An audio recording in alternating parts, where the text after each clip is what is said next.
बलात्कार एक गलत काम है, अच्छा काम है? देखिए, बलात्कार एक बहुत बड़ी समस्या है जिससे भारत जूझ रहा है। ऐसा क्यों होता है कि हर बलात्कारी के लिए कपिल सिब्बल खड़ा हो जाता है? ये कौन सा इकोसिस्टम है? क्या कोई बलात्कार करेगा तो अगले दिन हम उसको एक मौका देंगे? बताइए, एक बलात्कारी को मौका मिलना चाहिए। नहीं, हमारा योगी जी क्या मकान मालिकों के घर गिरा रहे हैं क्या? गिर रहा है सर, गिर रहा है सर। नहीं, वो उनके घर गिरा रहे हैं जिन्होंने अनाधिकृत अनलीगल कब्जा कर रखा है। वहाँ चलता है बाबा का न्याय, डायरेक्ट चलता है पीला पंजा। तो क्या लगता है जो ये बुलडोजर ना है, इस पे कल आई थी सुप्रीम कोर्ट की टिप्पणी। सुप्रीम कोर्ट ने कहा था कि अगर आरोपी है फिर भी बुलडोजर नहीं चला सकते उसके घर पे। इस टिप्पणी को किस तरह से देखते हैं और क्या लगता है बाबा का बुलडोजर नहीं कहाँ तक सही है? मैम देखिए, ये एक सनातन धर्मों की धरती है, जी। देवताओं और राक्षसों के बीच की धरती है। अच्छा। तो यहाँ देवताओं ने अवतार लिया राक्षसों के संहार के लिए। अच्छा, तो शैतान है ना, यहाँ प्रेम की भाषा क्या ये आबादी समझ पाएगी क्या? आपको लगता है क्या? ये देवता का क्या, किसे देवता कह रहे हैं क्या? देवता मतलब जो हमारी धरती है ये सनातन, क्योंकि देखिए हाँ। धर्म के आधार पर हिंदुस्तान को बांटा गया। अच्छा जो मुस्लिम थे कट्टरपंथी वो चले गए पाकिस्तान, जी। उन्होंने अपने आप को बांट लिया, वो बना दिया बांग्लादेश। यहाँ जो बचे वो सनातन धर्म को मानने वाले लोग थे। अच्छा। और बाकी पीड़ित बचे जिनके पास कोई रास्ता नहीं था जाने का, हाँ। वो बच गए। अच्छा। वो 3 लाख से आज 30 करोड़ पे पहुंच गए। अच्छा। वो कौम, तो ये हमारी ताकत है सनातन धर्म की, क्योंकि यहाँ पे सर्वधर्म समभाव की बात होती है। हर धर्मों को बढ़ने की आजादी दी जाती है, हर बंदों का सम्मान किया जाता है। कानून, यहाँ एक संविधान बनाया गया है जो हिंदू मुस्लिम सिख ईसाई के लिए बराबर है।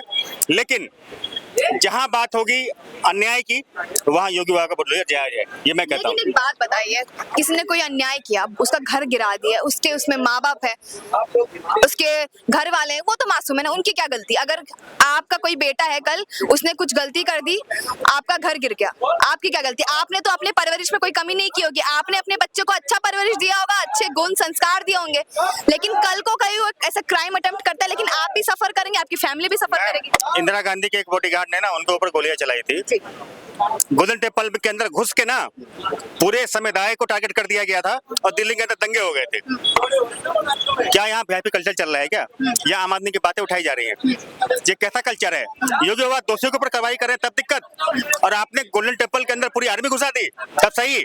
अच्छा। आप कहाँ जस्टिफाई कर रहे हो इस चीजों को? अच्छा, कार्रवाई आप करिए, इसका वो नहीं है, लेकिन कार्रवाई का एक तरीका होता है। आप इतने बड़े पद पे बैठे हैं और आपका रथ जो है प्रधानमंत्री की कुर्सी पर जा रहा था, सुप्रीम कोर्ट ने रोक लिया। सुप्रीम कोर्ट का ये असंवैधानिक है, सही बात है। सुप्रीम कोर्ट ने इतने बड़े मुद्दे पे कम से कम बोली तो सुप्रीम कोर्ट। ये इन्हें पसंद नहीं आ रहा है, लग रहा है सुप्रीम कोर्ट ने कहा तो इस मुद्दे पे कि लड़के ने अपराध किया है, बाप का मकान थोड़ी ना छोड़ दोगे आप उसको अपराधी। ठीक है, पाप से घृणा करिए, पापी से नहीं। हाँ, क्या नाम है आपका? मेरा नाम एडवोकेट सुशील दुबे है। बताइए। दुबे जी, एडवोकेट भी लगा लिया आपने, चलिए अच्छी बात है। एक सवाल पूछना है, बलात्कार एक गलत काम है, अच्छा काम है? देखिए, बलात्कार एक बहुत बड़ी समस्या है जिससे भारत जूझ रहा है और हम चाहते हैं, क्योंकि एक बीमारी है और पूरा विश्व में इसके ऊपर हो रहा है, क्योंकि ये भारत की ही नहीं समस्या है, विदेश में भी महिलाएं हैं, हर जगह पूरे विश्व में महिलाएं हैं। ठीक है, तो हम कैसे अपराधी को? अब दुबे जी आ जाइए। हाँ। ऐसा क्यों होता है कि हर बलात्कारी के लिए कपिल सिब्बल खड़ा हो जाता है? ये कौन सा इकोसिस्टम है? ये कौन सा इकोसिस्टम है? किस इकोसिस्टम की बात? आप एडवोकेट हो, ये कपिल सिब्बल ने क्यों पैरवी की उसकी? ये देखिए, ये अधिवक्ता का राइट है, क्योंकि उनको सुधारना भी है। ऐसा नहीं कि हमें आज देखिए, आज हम देख रहे हैं, आज पेपर में देखा हमने, कोई रेप की खबर नहीं आई, हमें बहुत अच्छा लगा। अच्छा। क्योंकि ये समाज सुधरे, लोग समझें। आपसे क्या पूछा जा रहा है कि रेस्पेक्ट करें। हाँ, दुबे जी, ये सबसे बड़ी सवाल बात है। आपसे ये है, हाँ। देखिए सवाल मैं दोहरा देता हूँ। दुबे जी आइए, इन पे फोकस कीजिए।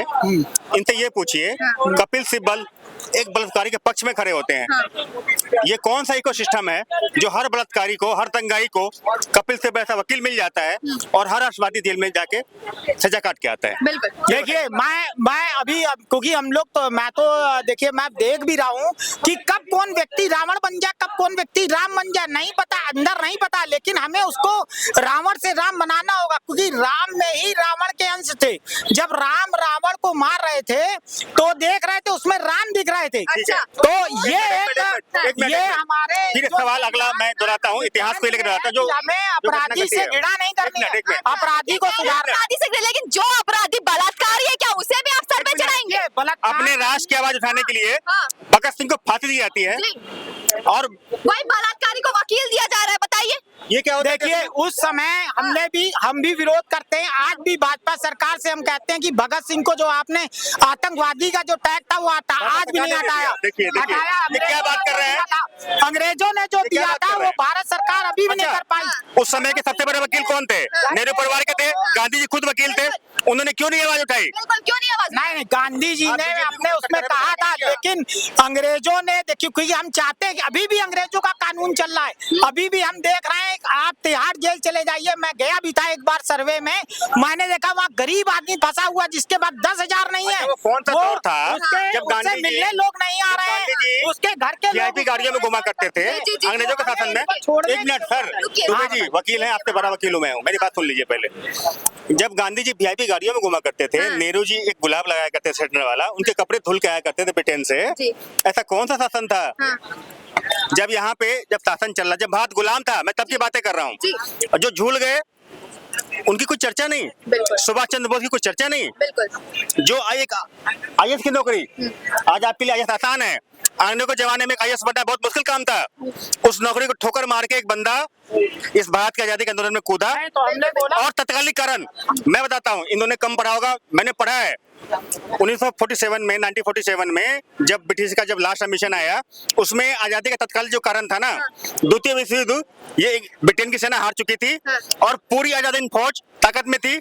उनको ये लगा कि अगर आजादीन फौज आ जाएगी तो हम उनका मुकाबला नहीं कर पाएंगे, क्योंकि ना हमारे पास पैसा है ना ही फौज है, क्योंकि भारत की फौज उस टाइम खड़ी हो चुकी थी। बिल्कुल बिल्कुल, आपका पॉइंट सही है, लेकिन चलिए अब आज के मुद्दे पे बात करते हैं। जो आपने सवाल उठाए, मैं आपसे फिर वही दोबारा सवाल करती हूँ कि जो टिप्पणी सुप्रीम कोर्ट ने दी वो कहाँ तक सही है? क्या लगता है, समर्थन करते हैं इस टिप्पणी का? कौन सी टिप्पणी? जो बुलडोजर के ऊपर जो टिप्पणी दी कि अगर अपराधी है भी तब भी उसका घर नहीं गिराया जा सकता। ये सत्य है, क्योंकि देखिए क्योंकि आज अभी देखिए अपराध ज्यादातर जो अभी हमारा क्राइम इंडेक्स है, उसमें देखा गया है कि अपराध जो होते क्या हैं कोई बलात्कार करेगा तो अगले दिन हम उसको एक मौका देंगे? बताइए, एक बलात्कारी को मौका मिलना चाहिए? नहीं, हमारा मेरा सवाल ये है, आज कोई बलात्कार करता है, कल हम उसको मौका देंगे? बताओ, बलात्कारी को मौका देगा इससे? मौका देने का कोई मानसिकता नहीं है हमें। उसको ये है कि देखिए, क्योंकि हम देख रहे हैं जिस तेजी से रेप बढ़ते जा रहे हैं, सरकार भी परेशान है, अपोजिशन भी सवाल उठा रहे हैं। कानून लाए ना, क्या बोलेंगे? देखिए इन साहब को मोइन खान का केस नहीं पता। उसने जब 12 साल की बच्ची के साथ बलात्कार करा, अगर उसके पेट में बच्चा नहीं होता तो ये घटना ही छुप जाती। तो कहने का मतलब ये लोग जो है इस तरह से चाहते हैं, जो बाबा ने बुलडोजर चलाया ना। देखिए कर्नाटका में अभी बाढ़ आई, सुप्रीम कोर्ट को उस टिप्पणी से सहमत है या नहीं है? देखिए सुप्रीम कोर्ट की टिप्पणी से हम सहमत नहीं है। कोई भी आदमी देश की जगह देश की संपत्ति को हड़पता है, मान लीजिए किसी ने सरकारी संपत्ति को हड़प लिया, तो क्या करना चाहिए? उसकी सरकारी संपत्ति को हड़प। सरकारी संपत्ति का जो बात है वो क्यों रेप के बाद ही आता है, पहले कहाँ रहते हैं सरकार? देखिए रेप के बाद में उसके ऊपर जो है एक्शन लेना शुरू हो जाता है। अगर आपने कोई गलती करी है तभी तो पता चलेगा आपने गलती करी है, अदरवाइज कहाँ से पता चलता है? फ्लैश लाइट में आता तभी उसका घर क्यों गिर रहा है? देखिए फ्लैश लाइट में अगर देखिए कोई भी सामने आता है ना, कहते हैं चोर पकड़ा जाता है तभी चोर कहलाता है, अदरवाइज तो चोर है ही नहीं, हो है ना, वो तो साफ है। तो चोर का पकड़े जाने का मतलब है कि उसके सारे कपड़े उतारने शुरू हो जाते हैं, और वही होना भी चाहिए। अगर उसकी संपत्ति को अगर हम ऐसे ही बचा के रखेंगे तो आलीशान महल बना देगा। आप क्या कर लोगे? सरकारी संपत्ति गिरता रहेगा और गुंडा माफिया पालता रहेगा। चलो आपने ये कहा एक रेप के बारे में, लेकिन एक बच्चा है राजस्थान में, उसने दूसरे बच्चे को चाकू मार दिया, कम्युनल राइट्स हो गए, लेकिन फिर उसके बाप का घर गिरा दिया गया, तो उसमें उसकी परिवार की क्या गलती है? देखिए परिवार की ये गलती है कि आपने अपने बच्चे पे कंट्रोल करा ही नहीं। अच्छा। देखिए आपने खुला छोड़ दिया, उसको छोड़ दिया, किसी के भी चाकू घोंप दे, किसी के भी। संस्कार मैम, संस्कार बहुत जरूरी है। चाहे आपका बच्चा किसी ने कुछ कर दिया, आपका घर गिरा दिया, तब बहुत अच्छी बात है। अगर देखिए अगर वो मेरा घर अनलीगल बना हुआ है तो गिर जाए कोई बात नहीं है। अच्छा। पर अनलीगल हो और अगर लीगल है तो क्यों तोड़ेगा? कल को अपने घर पे किराएदार रखे, किराएदार ने कुछ कर दिया, आपका घर फिर गिरा दिया, तब मैम जब आपके क्या गलती है? आपने तो किराएदार रखे थे। बिल्कुल वो आपकी बात जायज है कि अगर मैंने किराएदार रखे और वो अनलीगल निकल आता है तो उस पे एक्शन होना चाहिए। मुझे भी गिर गया ना घर, देखिए घर उस पे लेकर तड़प तो आप रहे, अरे सफर तो आप कर रहे हैं। पकड़ेंगे किसको? भाई उसको ही तो पकड़ना पड़ेगा, किराएदार को तो पकड़ेंगे ना, मकान मालिक को तो नहीं पकड़ेंगे ना। मकान मालिक का घर गया है सर, मैं क्या बोल रही मैं हूँ। आप कह रहे हो मकान मालिक का घर, तो योगी जी क्या मकान मालिकों के घर गिरा रहे हैं क्या? गिर रहा है सर, वो गिर सर- रहा है सर। नहीं नहीं नहीं, वो उनके घर गिरा रहे हैं जिन्होंने अनाधिकृत अनलीगल कब्जा कर रखा है।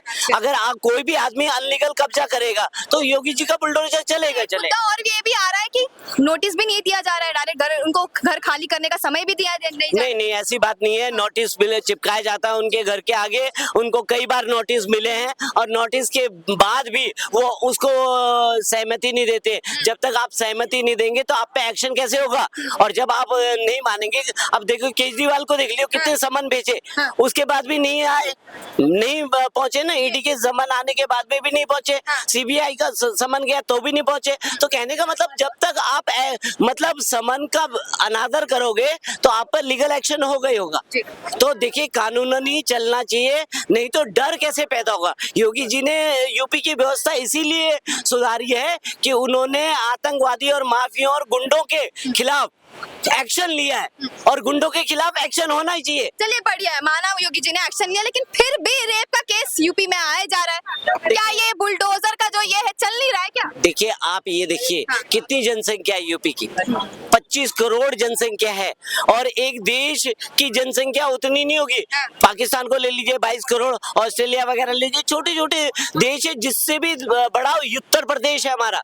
तो एक उत्तर प्रदेश को संभालना कोई आसान काम नहीं है। बंगाल में चलते, जो आज ममता बनर्जी ने एक बिल पेश किया है, इस बिल में ये है कि 21 दिन के अंदर वो केस को सॉल्व करना है, जिसने रेप किया है उसे फांसी पे चढ़ाना। इस बिल के समर्थन में है, इस बिल पर क्या बोलेंगे? देखिए, बिल दादी क्या है, अपने आप ही उनको बचाते रहो और फिर उनके अपने आप ही उनके खिलाफ सड़कों पर उतर रहो। अच्छा। देखिए, पहले उनकी पुलिस ने क्या करा, उन लोगों पर वो सब क्राइम सीन मिटाने पे लगे रहे हैं, और क्या कर दिया, वहाँ दहशत फैला दी, डर का माहौल पैदा कर दिया।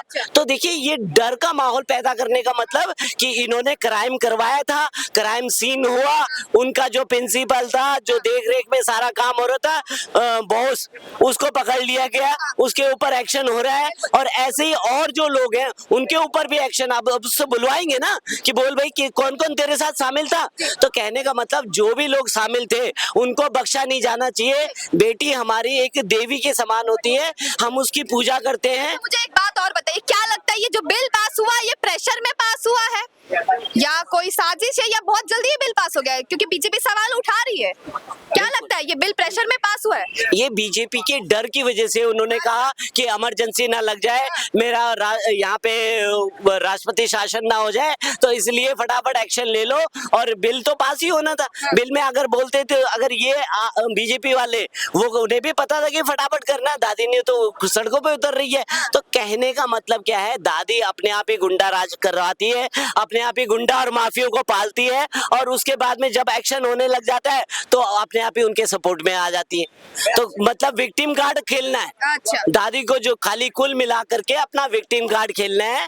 उन्हें अपनी सत्ता से मोह है और किसी चीज से मोह नहीं है। उन्होंने बांग्लादेशी बसा दिए, रोहिंग्या बसा दिए। आज जो इतना क्राइम हो रहा है वहाँ पे बांग्लादेश में, ममता बनर्जी का एक बयान और आया है, आपने कहा है कि उन्हें सिर्फ कुर्सी से मोह, लेकिन ममता बनर्जी कह रही है कि जैसा लग रहा है कि हमने अपने घर में से किसी को खोया, कोई अपना खोया है।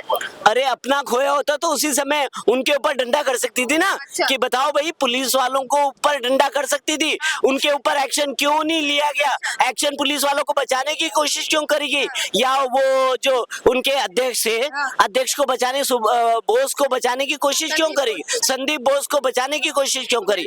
देखिए, जिन लोगों को आप बचाने की कोशिश करोगे और क्राइम अपने आप ही उसकी पूरी पिक्चर बनाओगे, वो कहते हैं ना, भूमिका उन्होंने बनाई। क्राइम हो रहा था, मतलब वहाँ पे धाड़लेबाजी चल रही थी, भ्रष्टाचार हो रहा था, भ्रष्टाचार फैला रही थी दादी, और उसी भ्रष्टाचार को छुपाने के लिए दादी ने सारी गेम खेली।